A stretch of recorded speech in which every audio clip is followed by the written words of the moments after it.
Welcome back to the TheVisionLab podcast. We are in part 2 with Jason Elias. So we're just going to jump straight into it. If you haven't heard part 1, we gave a lot of background on Jason, what he's done and what the Dawn is all about. Now we're going to get really deep into what the Dawn actually means. Y'all check it out.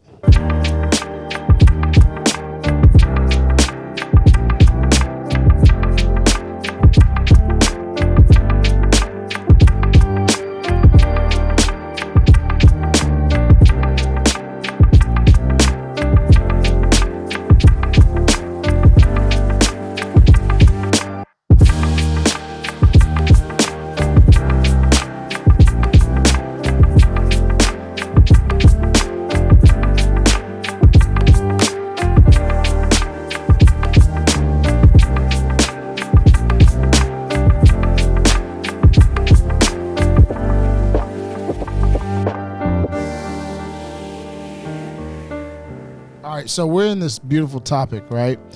And I felt like it was appropriate to break this up into 2 parts. And here's the reason why.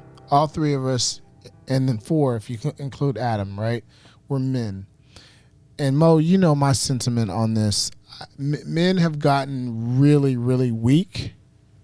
I think soft is the word you like to use. Soft, meek, weak, meager, however you want to say it, right? And it's not a disrespectful saying, but I want to see men be men again, right? And that's ultimately, and I don't want to put words in your mouth, Jason, or for the brand. So please, and I mean this with all sincerity, like correct me if I'm wrong, but like we got to get back to being men, you know. And I love this topic, right? With the Dawn, right? We're talking about how, you know, authority versus responsibility, or better put, responsibility versus authority.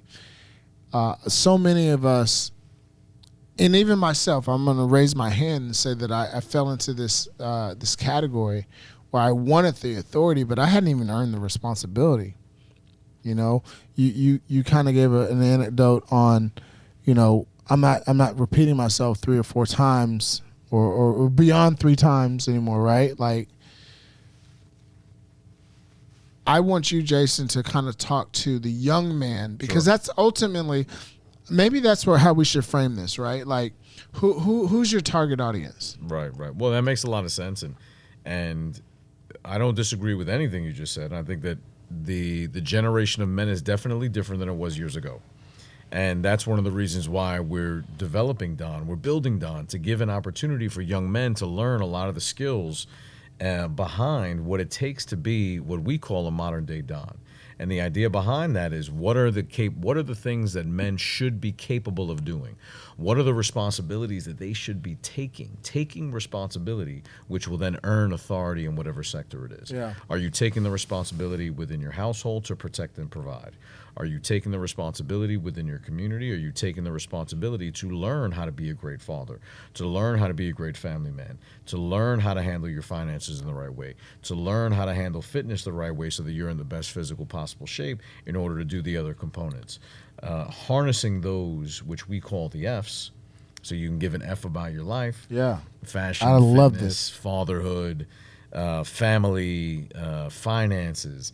Are you harnessing those F's that you really give an F about your life? So to the young men watching this, I really challenge you, more so challenge you to look yourself in the mirror and ask yourself whether or not you're harnessing the F's of your life. Do you give an F about your life? Are you earning the responsibility in your life? Are you earning the responsibility of those around you? Are you earning the respect and are you earning the authority by taking the responsibility?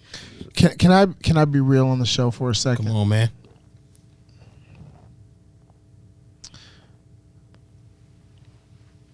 I'm a phony.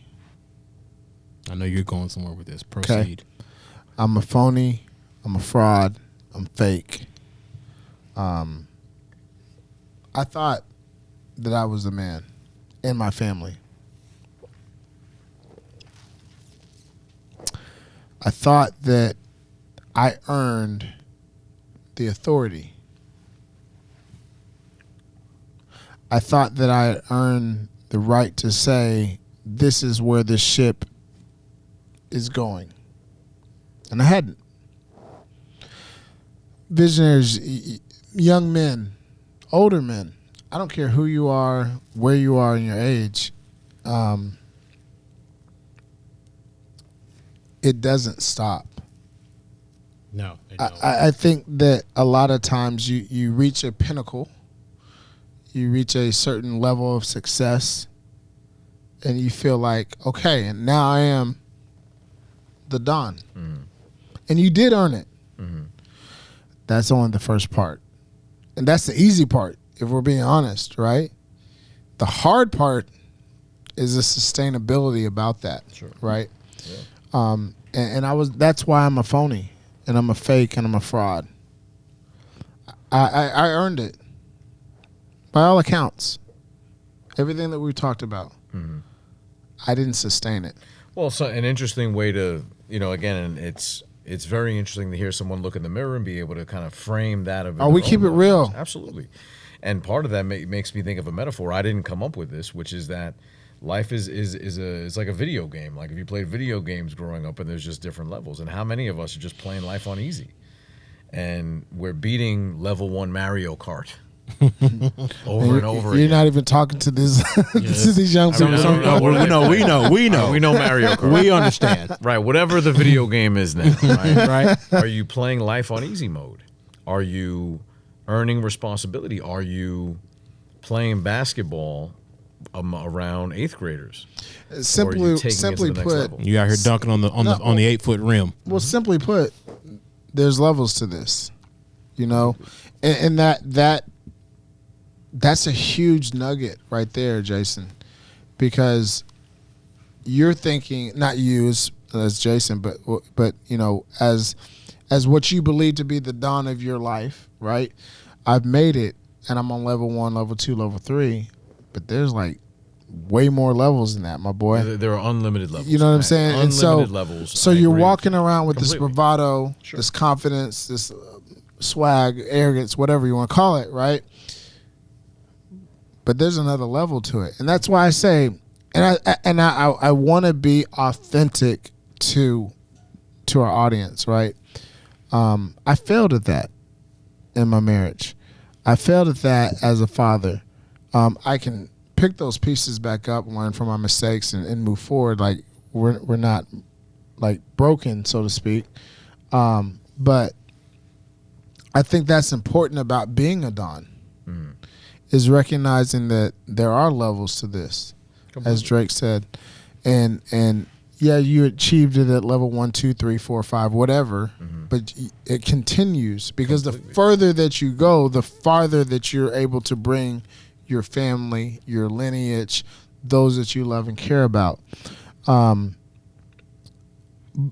I think that as men, and I wanted to do a second episode with Jason because I think it's important for men to understand that just because you kind of feel like you got it doesn't mean that that's the end. You know what I mean? Doesn't mean that that's the end of the road or end of the ball game or end of the what you're trying to accomplish. Like you got to continue to grow, continue to learn, continue to press, and that's what a Don is, Sure. right? And that's you're exactly right, and that's part of the thought process in us creating this community, right? And we're all in a very similar boat where we're continuing to build ourselves into the men that we're capable of being. That's when we go back into capable and are we reaching, right? In the first episode we talked about the word reach.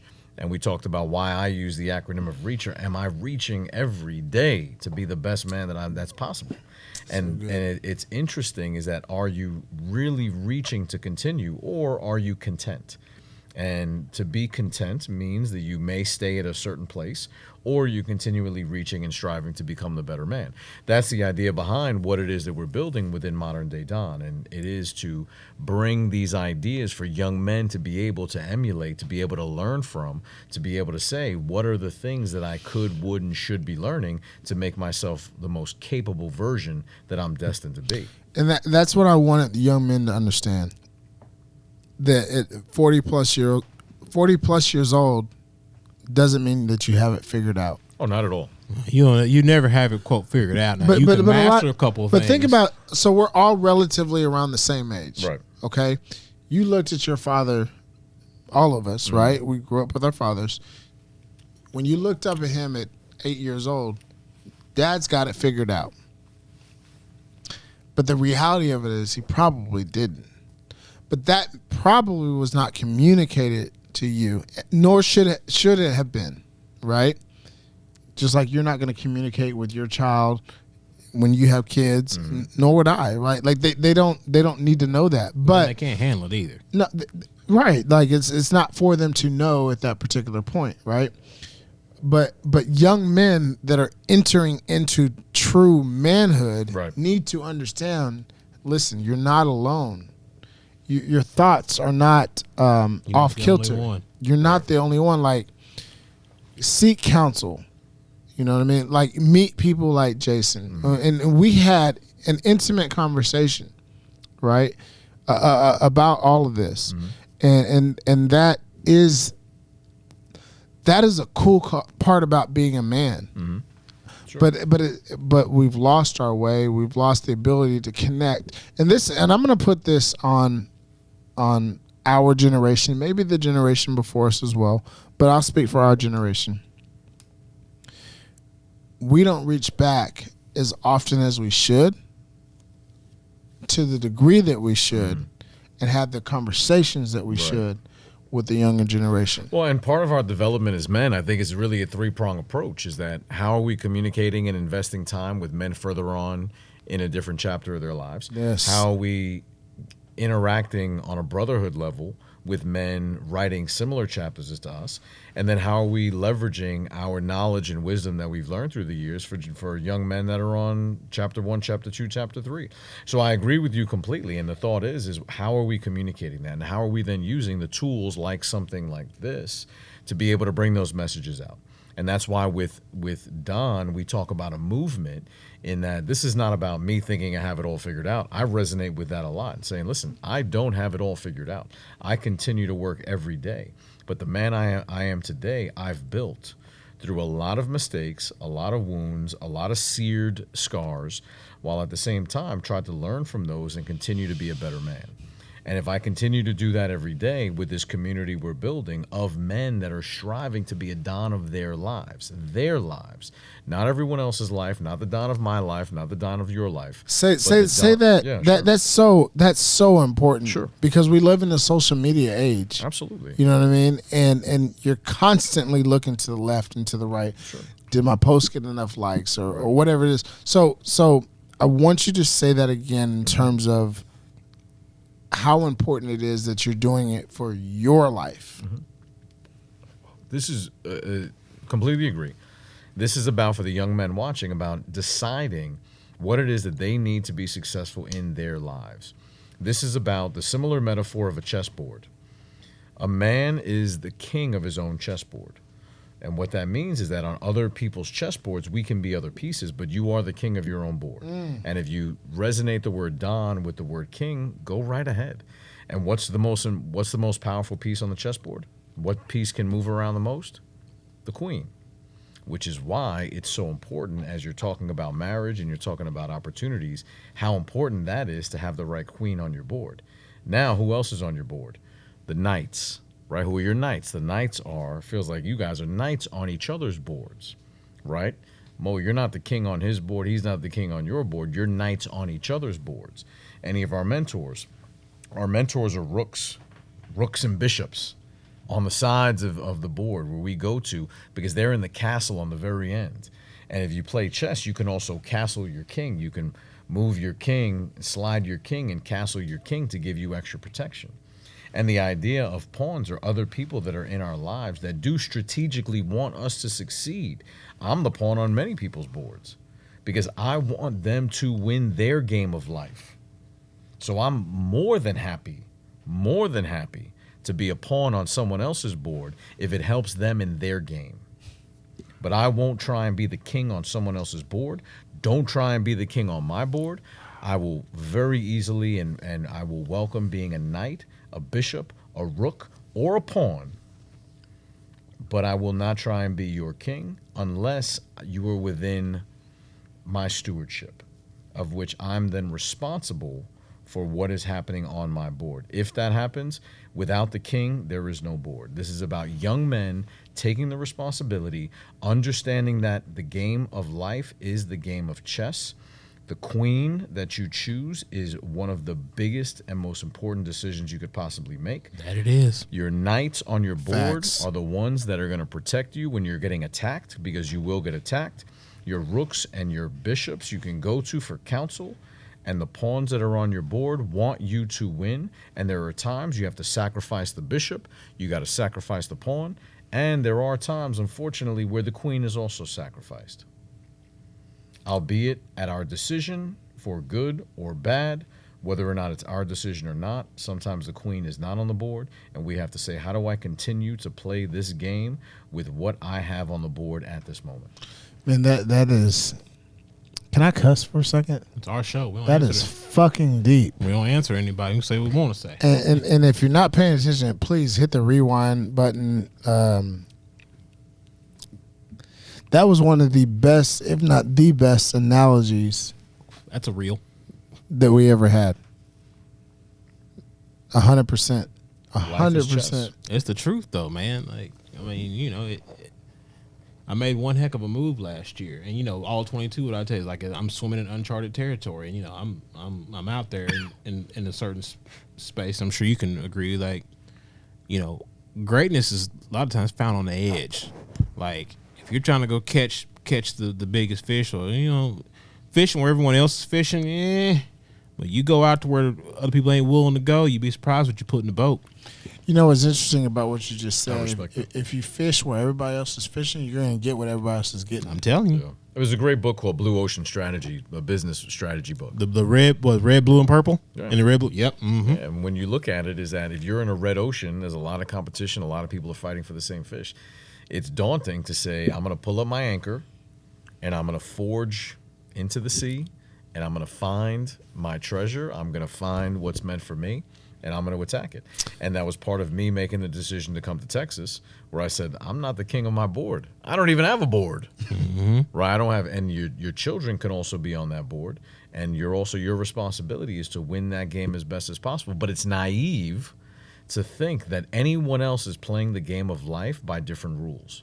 That's what's so brilliant about the game of chess. So here's what we're about to do, okay? Because, Mo, you know, I'm all about trying to make this make sense for our visionaries. Jason, you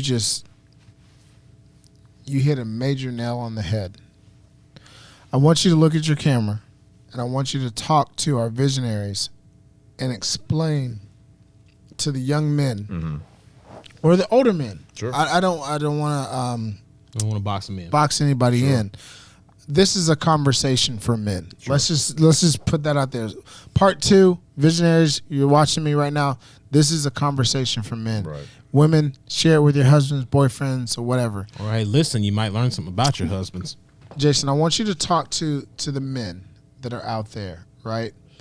We've had a conversation about chess and moving pieces and things along this nature. And now we're at this point where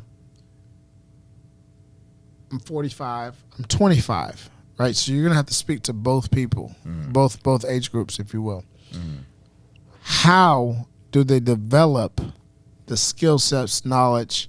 How do they create their chessboard? Right.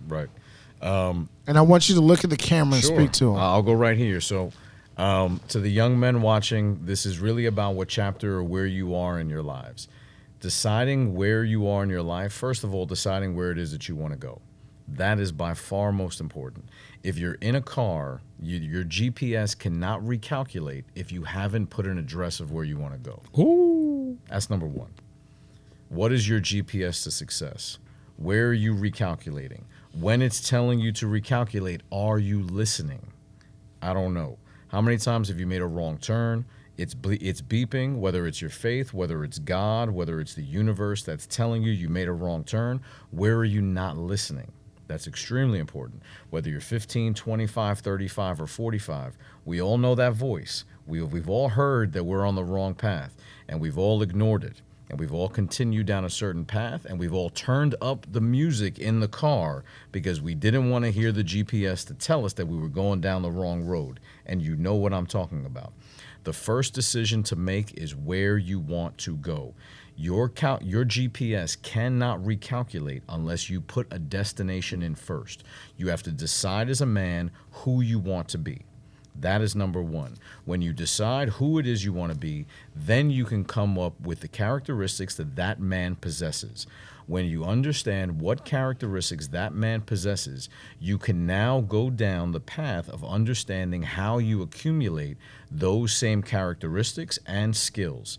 At that point, you can then break down based on the skills, the capabilities, and the knowledge that a man like that possesses, and now you got to get to work. Now you need to earn it. Now you need to take responsibility. Now you need to look yourself in the mirror and say, where have I not been taking responsibility?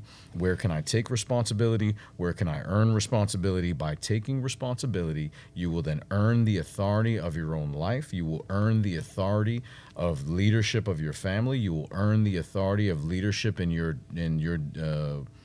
course of work. And at that point, then power can come. But at the same time, unless you take responsibility by putting in the destination of where you want to go and by getting to work based on the characteristics, skill sets, and knowledge that you need to be that man, and at that point, you'll reach your destination. Absolutely love it. Absolutely fucking love it. There's a lot to dissect, but I'm only going to pull two parts from it. Okay. I need the people to understand. I need our men to understand. And I want you to communicate and talk about this. The second part of our show is called, lab, like Vision Lab, right? Men need to understand that there may be a pause button in this game of life, right? Or a reset button, depending on where you are in your life.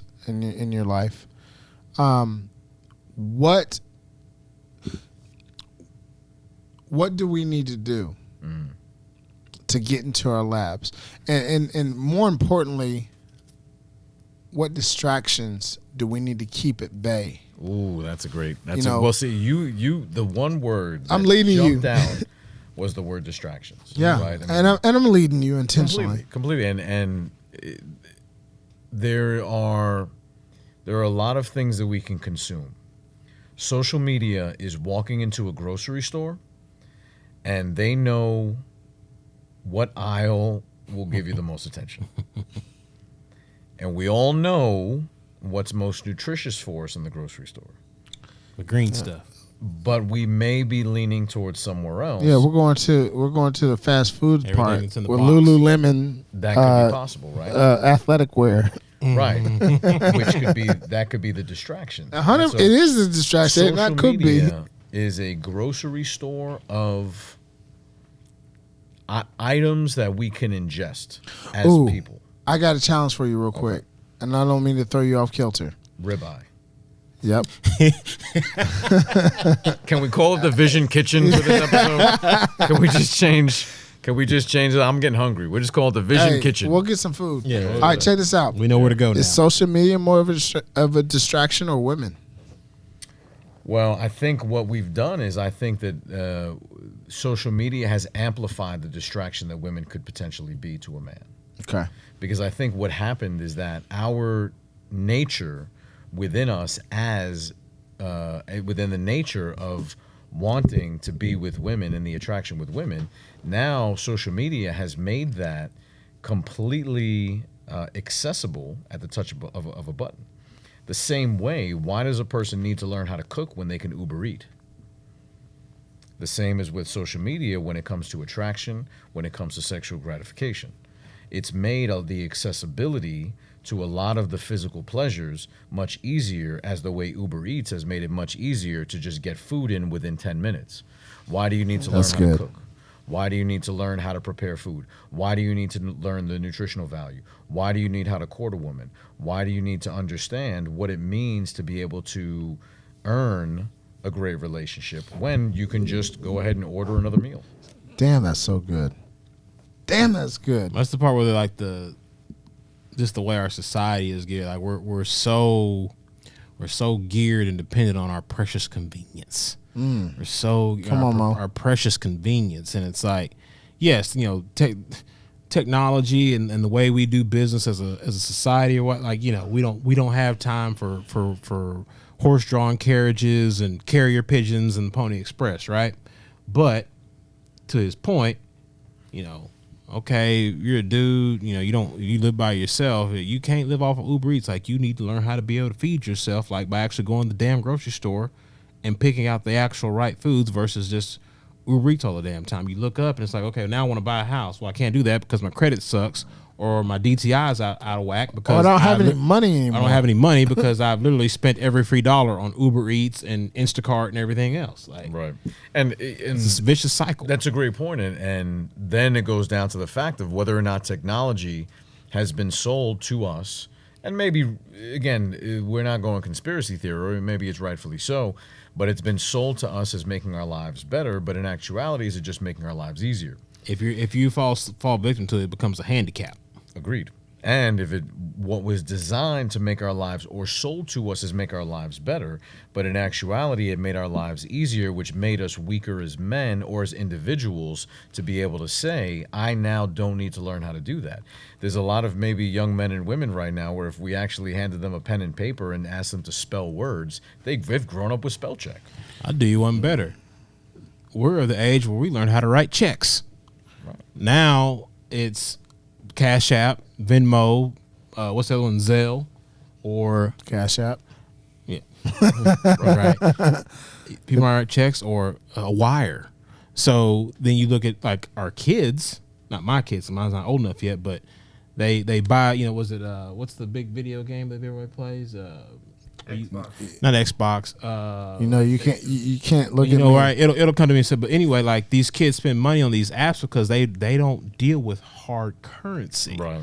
They don't touch money. Everything's digital. Right. So the value of $1, they don't really understand the value of $1 because they didn't actually have to work to touch that dollar. It's just a point, click, and send. Right. And so it's a handicap. Yeah, the technology's cool. Like I can go buy this app here, blah blah blah. But you don't that generation behind us, they don't really understand the value of a hard-earned dollar. They don't. So I think you bring up a huge valid point. What's your positioning? Fortnite is what I was thinking about. Okay, there you go. Fortnite. What's your positioning is the Don, and it's a regal man who protects, provides for his loved ones and his community. He's a servant leader, right? Let's take what Mo just said. That is a massive challenge to the Don. And I'm gonna put you on the spot. Sure. And this is, we're recording, but it's live. Like Right. we do one take. We're one take Jakes over here, right? Right. We've done this for a minute. Yeah. I'm curious, as you do a kind of a SWOT analysis of the industry at large, right? That is a massive Undertaking. challenge that's in front of you. How does the Don, as a brand, as an entity, as a movement, tackle what we're dealing with from a social media perspective? Because there are no more. You grew up in what, 1609? 1670. 1670? Yeah. You grew up on 1670. There ain't no more stories. Right. The stories are in our feeds. Sure. You know what I'm saying? Like I can scroll from Bobby, Johnny, Marissa, so on and so forth. Stories aren't being told anymore. So your challenge to bring the man, the bravado, the one that is going to provide, protect for his constituents, right? How are you facing that? Like, what is your plan of attack? If that's I'm going to use that word loosely, attack. Right, no, I get it completely. And this goes back to the one word that we talked about a lot, which is responsibility. And we take on the responsibility to understand what the tools are at hand. We have to take on the responsibility to say it's not the survival of the fittest, it's the survival of who can adapt the best. We have to put ourselves in a position that we're the most adaptable to survive. It's not about being the strongest oak tree. It's about being the oak tree that can survive the storm. We're going through a storm as a country. We're going through a storm as a people. We're going through a storm as a species. The question is not whether or not I think I can take on social media, which I cannot. The question is not whether or not we can take on all of the challenges that your children have to face. That's not what we're saying. What we're saying is, are you taking the responsibility to be able to face that obstacle when it comes? Because it is coming. It's not going to be the responsibility or blaming the storm. It's going to be about saying, am I responsible? Am I capable to be able to protect and provide my children, let's say, with the information and knowledge that they need to survive in another, for their generation? They have a different set of challenges than we did growing up. It's not going to change, but we need to take that responsibility. I think there are a lot of parents, again, don't know the situations with your children, so in no way, shape, or form is this pointing any finger, but there are a lot of parents out there who are giving the responsibility to schools, giving the responsibility to social media, giving responsibility to the media to raise their children. Then they want to ask why their children are walking, talking, dancing, saying things that they're saying, when you ask yourself, well, who's had the responsibility of raising the children? If they've given some of that responsibility away because it was easier, then they have to look in the mirror.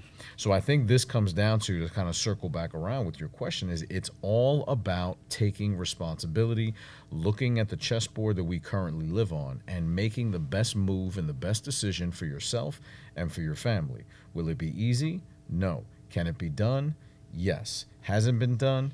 Yes. But what it's about is, how do you become the best chess player you possibly can by making yourself the most competent, congruent, capable man possible.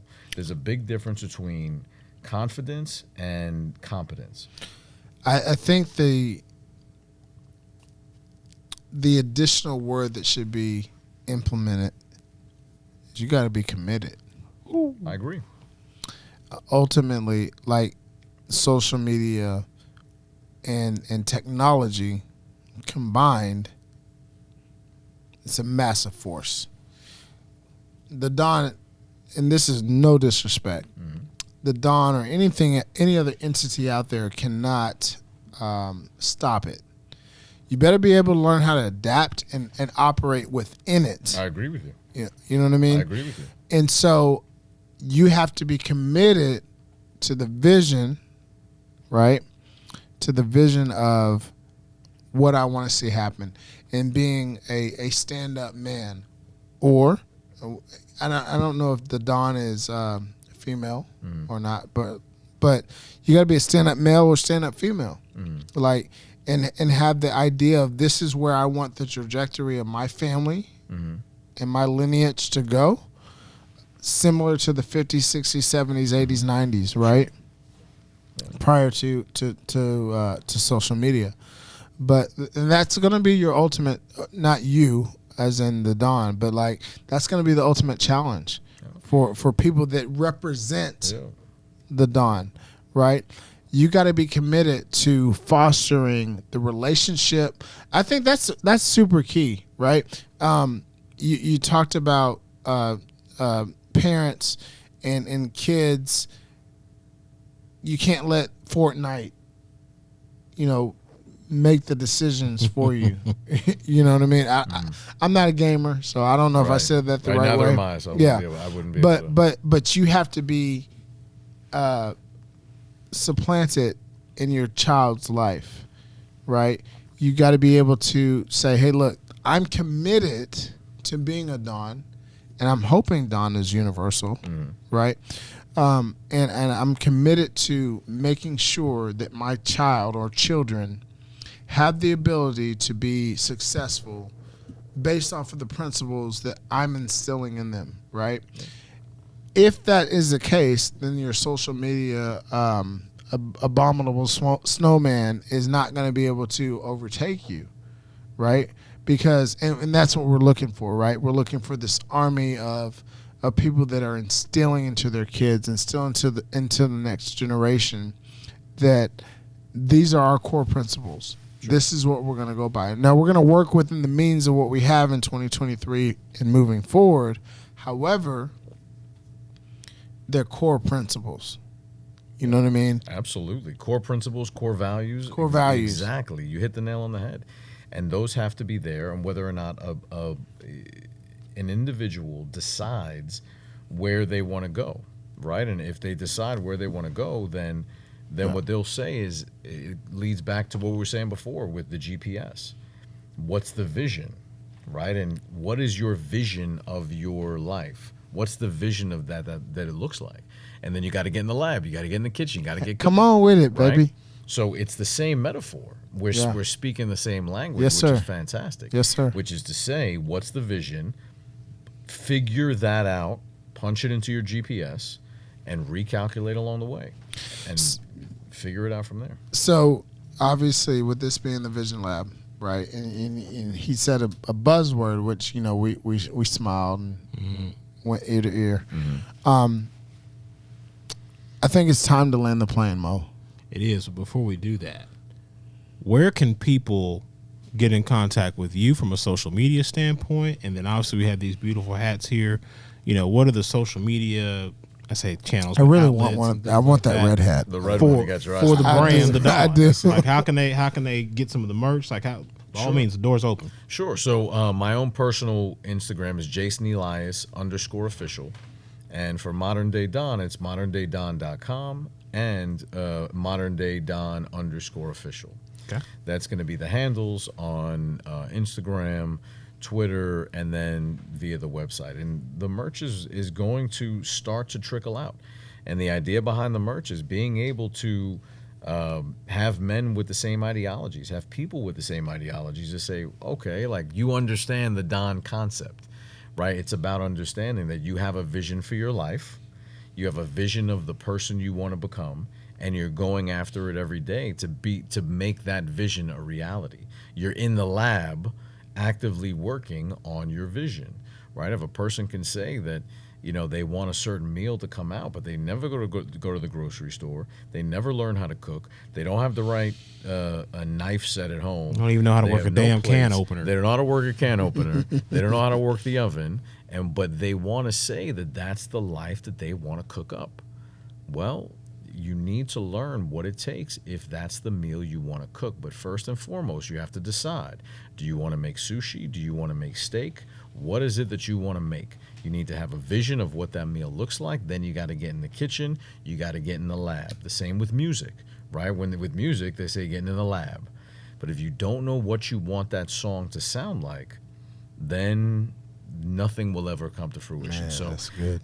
What we have here within some of our hats that we're getting started is going to say, look, if some of the ideas that we've shared with you today resonate with you, if some of the ideas of what it is that we're trying to do to instill in young men, particularly if that resonates, this would be a way to identify with that thought process. And that's what it starts with. It starts with a thought process. It starts with a movement to say we share an ideology, we share a vision, and by doing that, I can look at another young man, older man, 15, 25, 35, 45, doesn't matter, and say, you're continuously building yourself to be the Don of your life. Respect. And I respect that you're continuously trying to be the king of your chessboard. You're striving to be the king of your life. You're in the lab cooking every day to bring your vision to fruition. Respect. Is there anything I could do to be of service? Yes or no? Great. How can I help? If the answer is I can help with something, great. If you can't, no harm, no foul. I hope to see you one day down the road. Can I add something to what you just said? Please. Being a Don is about servitude. I agree with you. It's never about, focusing on yourself. And I don't want that message to be missed. Because if you really listen to the core tenets between the first two episodes, right? Like we are literally talking about how do you serve your family? How do you serve your community? How do you serve your brethren? How do you serve, your sisters in the community as well? And so I don't want that to be missed. I agree with you. I think that was I think being a Don is an the serving is Well an said. undertude. Undertude is an undertone, but I want people to make sure that they understand that, because that probably may be the biggest part of being a Don, which is serving couldn't agree others. more. And for those of of men here that run their own businesses, and if you are the CEO of a company, if you run a company, you understand you are in service of anyone within your purview. That's within your dominion. Or your 100%. proximity. Within your proximity, right? And if you do, that's the responsibility you've taken. And we keep going back to that word responsibility. And if you've decided that you want to forge your own path and you want to run your own business, you have the responsibility of making sure those paychecks come out. You have the responsibility that those taxes are paid. You have the responsibility that business is even coming in the door, that you're finding those new projects to working on. You're taking that responsibility because you want the authority over your life. If you don't want that authority over your life, or excuse me, you don't want to take that responsibility, there is no disgrace in being an employee, but understand that someone then has a certain amount of authority over you. That it's that simple. If you want the authority of the decision of your life, of how much money you make, of when you can take vacation, or whether or not you have to ask permission for, paid time off. Can I please have PTO so I can, take my kids on vacation? And this person's thing. If you want the authority to make those decisions, you have to take the responsibility. And with that responsibility comes service. Yeah. And that's when we're talking service versus saving, helping versus service. There's two different things. Service comes with a vast amount of responsibility, which then if you take and harness and do well, authority will come along with it. But don't expect authority without the responsibility, and really don't expect any power unless you've taken responsibility, acquired authority, and at that point you've acquired power. And hopefully a person that has acquired power has gotten to the point where they know how to use it responsibly. Now we're in a whole nother part three next month. Now you're in the Don status. Right, because you've harnessed, you've taken the responsibility, you've earned the authority, and you've harnessed power. And in order to be able to do that, once you harness that power, it is all about who you serve and nothing about you. At the same time, you must start by serving yourself. Because if you're not healthy, if you're not in shape, if you're not strong, you cannot take a vast amount of responsibility to acquire more authority, to acquire the power necessary to be able to serve. That's it. That's it. If you want to know what a Don is, there it is. Rewind it 5 minutes, listen to Jason. That's it. Thank you. That's 100% it. Thank you. As we get ready to close things out, thank you. Yes. So he bragged about you when he met you. Yeah. And kudos to you, sir. And I mean, listen, we don't do part twos. Yeah, you're right. There's only a few people who actually been on the show twice. Yeah. And you're special. You're special. That being said, it is time to land the plane, as we call it. We ask everybody this question. There's you. There's an imaginary round table. You get 5 other seats at that table. Mm-hmm. You get to have anybody there except for God, because who wouldn't want to have God, which includes Jesus, by the way. or Jesus at their table. No God, no Jesus. That's too easy. I mean, who wouldn't want to talk to him, right? Right. But outside of that, dead or alive, who do you want at your table? Let's see, dead or alive. My grandfather, Don Celedonio, who I mentioned earlier, where again, this old adage of son of Eulogio, grandfather of Celedonio, who lived a very interesting life. Grew up in Puerto Rico, had a 4th grade education, but came to this country and really built around the American dream. Now, unfortunately, there's a lot that goes behind that story. At the same time, I respect that. And what he did is he was a field laborer that came, and all of a sudden he really built himself. And I would be fascinated because I never had a chance to meet him. I never had a conversation with him. He passed away a couple months before I was born.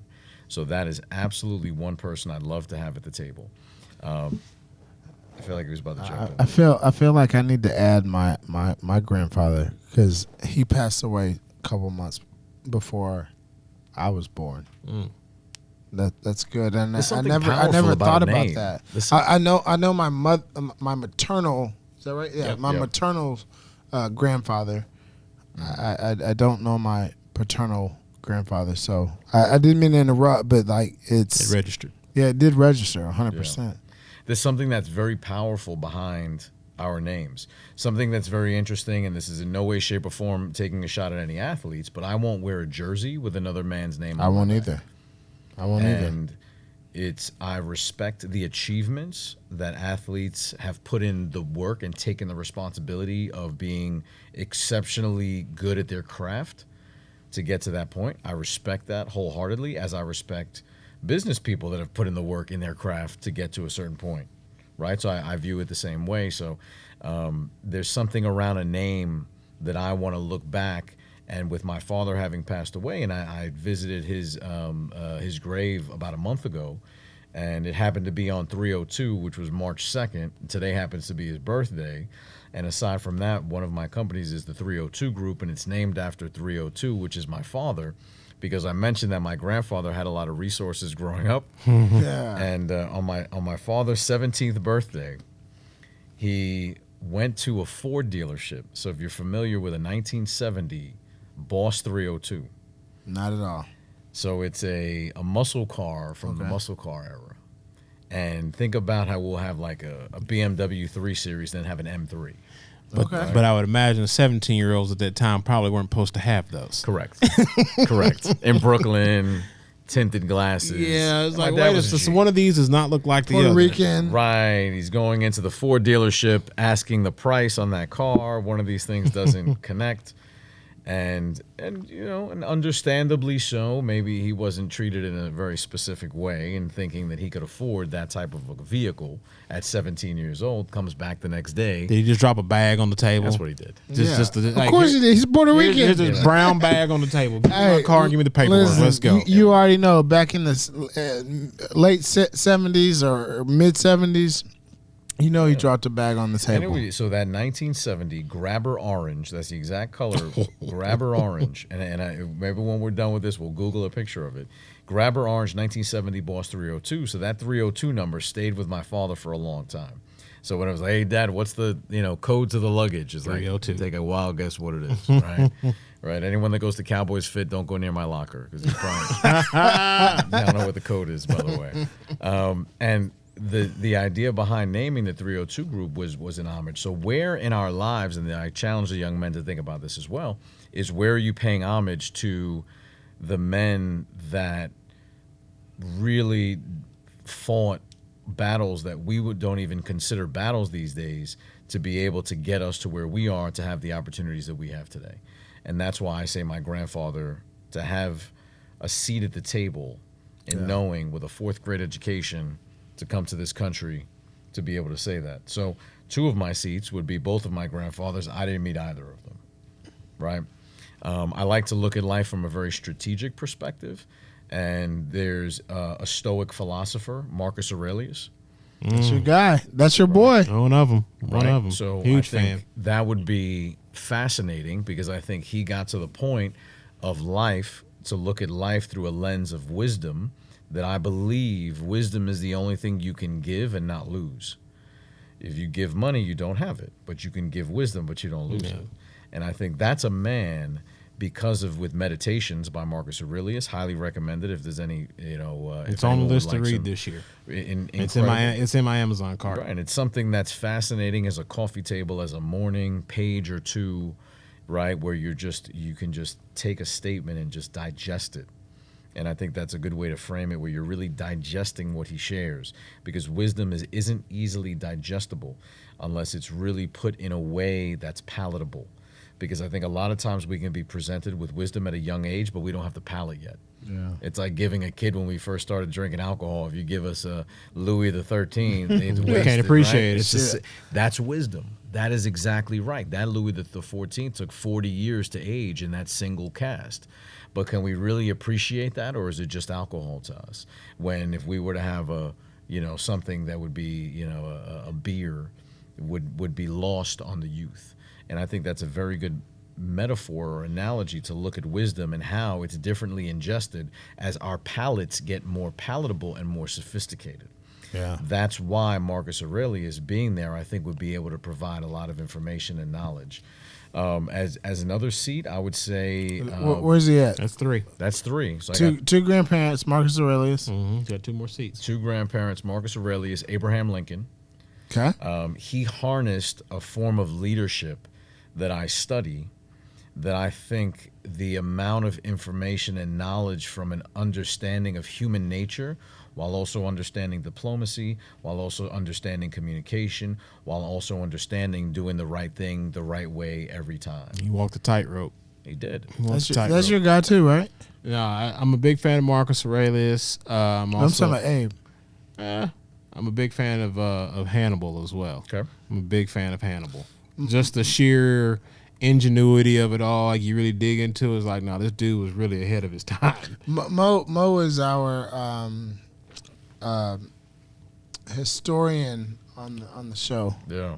No, I have a lot of respect for that. And lastly, which is probably a curveball, would be Napoleon Bonaparte.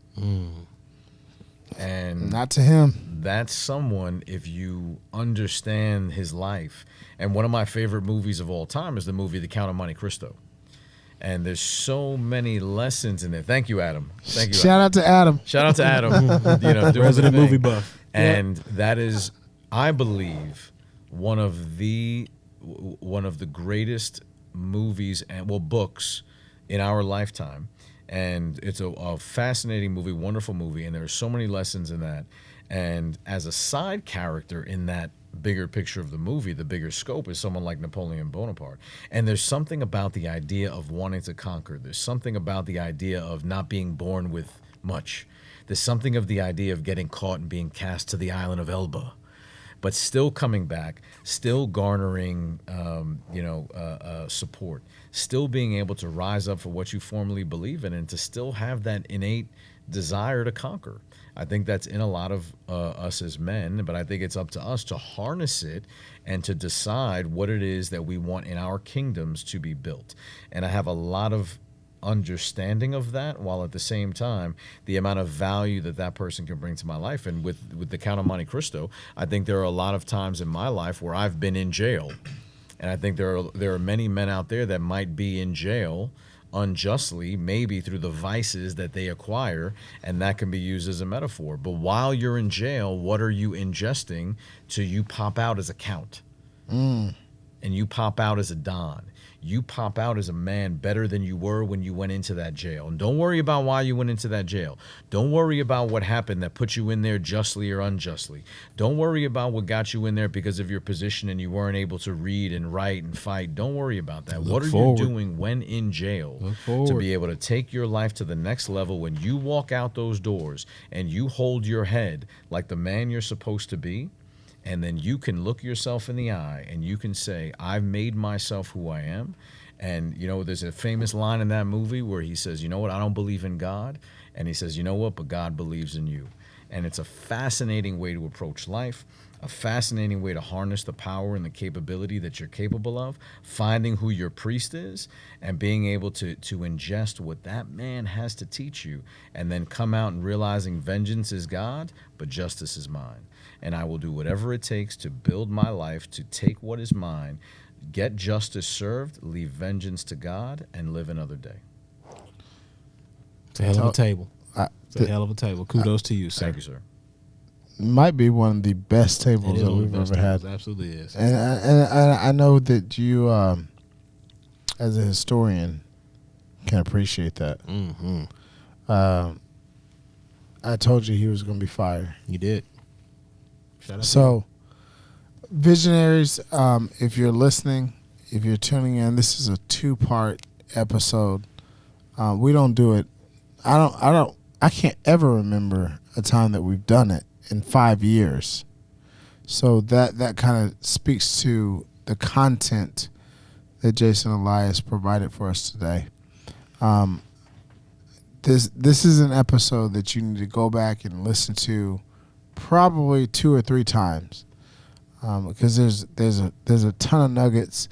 If you're a mother that has sons, let them listen to it. If you're a father, A, you need to listen to it, and B, you need to share it with your sons and daughters. Before we land the plane, Jason, we would be remiss if we didn't give you the opportunity to talk about how folks can get a hold of you, how folks can be a part of the culture and the movement of the Dawn. Sure. How can they reach you? Sure. So Instagram is one of the biggest tools that we'll be leveraging. Jason Elias _official, ELIAS. That's my first and middle name. We talk a lot about names. And Modern Day Don _official through Instagram, and you'll be able to pick up a hat to be a part of the movement, to be able to learn. I want the red hat. I want the red hat. He wants the red hat, and be able to have these conversations. And gratitude for having me. It's always about I have a saying that my father used to say where he said, "What you appreciate appreciates." Wow. And it's very simple, and it's Write that down. something that's very easily applicable to our lives, and there are times where we can get caught in not appreciating because it may have been something that we've had for a long time, or there are people that aren't giving us appreciation, and I use the metaphor in the fact that they just don't have any appreciations on them, right? A person can't give what they don't have. A person can't give wisdom if they don't have wisdom. A person can't give appreciation if they've never been given appreciation. That's good. So if I'm full of appreciation for all the gifts that God has given me, why can't I give it out plentifully? Because I'm not going to get rid of it all. Yeah. So and you don't own it. That's it. Yeah. And whatever you give away, you get back. So if you give away appreciation, you give away gratitude, you give away money, whatever it is, and it has a funny way of being a honing pigeon and finding its way back. Jason, this has been a thought-provoking, intentional. This has been an episode that's really should move the needle if you really listen to it, because and this is no disrespect to women by any stretch, but men need to step up and be more men, be more like a man. Mm-hmm. What's the long-term vision? And you can answer this either one of 2 ways. Mm-hmm. What's the long-term vision for Jason Elias, or what's the long-term vision for the Dawn as a company or brand, a movement? Sure. So I'll answer from the latter, which is about the Modern Day Dawn, and it's a movement. It's about being able to bring it together. We also have plans on an apparel line. One of the things I think that young men can harness is also the power of presentation and the power of how they dress and how they present themselves. So the goal within the Dawn brand is starting with just some basic hats, but the goal there is to grow into a fashion line and to be able to grow to live events, to be able to have a Modern Day Dawn weekend where all the young men that are harnessing information from us want to be a part of this community. We can do a live event where we can have a 2 or 3 day event where a young man or a man in whatever chapter he's on in his life can come in person, be around other men that are on writing their own chapters, while at the same time be in the same room and be able to have these types of conversations and experience them in person. So that's on the bigger version, on the bigger scale, for us to be able to do live events together. I have one request. Okay, a red hat. I want 2 requests. 2 requests. We'd love to be a part of it. We'd absolutely love to support. Yeah. We'd absolutely love to be a part of it. To push the movement forward. I fervently believe, and I'm going to speak on behalf of my partner here, I fervently believe in the Modern Day Dawn, and what you guys are trying to accomplish. And so we certainly Thank you. want to support Thank you. in any capacity that we can. Thank you. In case you didn't know, Time machine. the Vision Lab does have a time machine. I don't know what that means, but I kind of feel like you've done some research. No, why? I'm not sure. Okay. What advice would Jason Elias be giving himself from 5 years ago? To my 5-year younger self. Yeah, you're younger. Yeah, You're looking your back younger at yourself from 5 years ago. So who, 5 years ago. Today, so who he's you are looking back today? 5 years. What are you telling that guy? Yeah. Got it. I would tell him the same thing I would tell my 18-year-old self, which is earn it. Something very simple, earn it, and take more responsibility. Very simply put, take more responsibility. And take on as much responsibility as you're capable of taking on. Absolutely love it. This is going to be one of my top 10 episodes for sure. There's a lot of nuggets that Jason has dropped. There's a lot of lessons that can be learned from here. And I'm hoping that each one of our visionaries, goes back and listen to this. I want to fast forward the clock 5 years because, if you look back 5 years, that's pretty easy, right? But what advice would the older version of Jason Elias, what advice would he give you today? Well, the 5 year older, I believe he would say, you earned it. And because now I'm at a point of having put in all the work. And the thought is to have some rings by then. It's just a sports metaphor. Yeah, for But I want him to look at me in the eye and say, all right, you earned it, and continue to take responsibility and continue to go down that path, because now it's about making impact, because that's a very, very powerful word. I think that as men, there are ways that we can make impact on different scales within ourselves, our families, our communities, and now we're talking about impact in the greater good of the world. And I hope that he looks at me and says, hey, you made some impact. Keep going. Keep your head down. I love it. I think that's an underutilized word. Impact. A lot of times we look at it and we say, we kind of look at it as our own, not stratosphere, but what's the word I'm looking for? Like what we see it every day. Like in our own purview. Yeah, our own scope. but it's beyond that. Yeah. You know what I'm saying? You know what I mean? Your own scope. Your own scope. The ability to have impact, and that's what the Vision Lab is all about. We never want to shine the spotlight on us, and we kind of talked about this before the camera got rolling, the lights were on. Yep. We want to impact other people. Yep. And so Jason, I'm for me, top 10 episode, humbled, honored to have you into the lab. And I'm hoping and praying that our visionaries got a lot out of this. And visionaries, remember, each one of our guests are leaving nuggets of wisdom on the trail of life. Ultimately, it's up to you to pick them up. Ladies and gentlemen, my name is Ryan Mosley. He is Ryan Cuffey. Thank you again to our guest, Mr. Jason Elias, and we will see you guys next time on another great episode of the Vision Lab podcast. Blessings.